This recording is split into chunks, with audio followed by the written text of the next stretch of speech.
کہ مولانا الیاس رحمتullah علیہ سے کسی نے پوچھا حضرت کہ کچھ علماء ایسے ہیں کہ وہ شریعت پر نہیں چلتے، شریعت کو مکمل فالو نہیں کرتے، ان کے اندر کچھ عیب ہے، تو ہم انہیں برا کہہ سکتے ہیں؟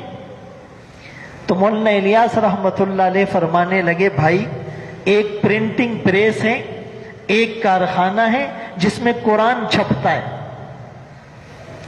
تو غلطی سے کچھ پیج آگے پیچھے ہو جاتے ہیں، کچھ لائنیں اوپر نیچے ہو جاتی ہے، سیکوینس تبدیل ہو جاتی ہے، تو ہم قرآن کے ان اوراق کو ڈسٹ بن میں ڈال سکتے؟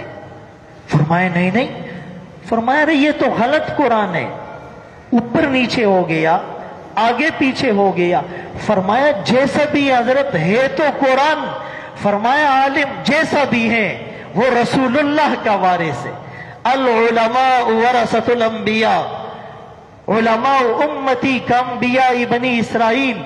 عالم کے چہرے کو دیکھنا، رسول اللہ کے چہرے کو دیکھنا، عالم سے مصافہ، رسول اللہ سے مصافہ، عالم کی ہم نشینی، رسول اللہ کی ہم نشینی۔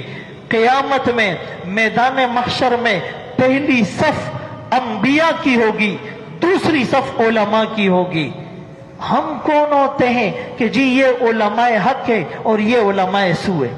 جاہل آدمی پہچان کرتا ہے کہ یہ صحیح عالم ہے اور یہ غلط عالم۔ نائی سے آپ پوچھو کہ یہ جوتا اچھا ہے، موچی سے آپ پوچھو یہ سونا کون سے گریڈ کا ہے، سونار سے آپ پوچھو اس کپڑے کی کوالٹی کیا ہے، کپڑے والے سے آپ پوچھو کہ سبزی کا بھاؤ کیا ہے، آج کے وزیر خزانہ سے پوچھو کہ ٹماٹر کا ریٹ کیا ہے۔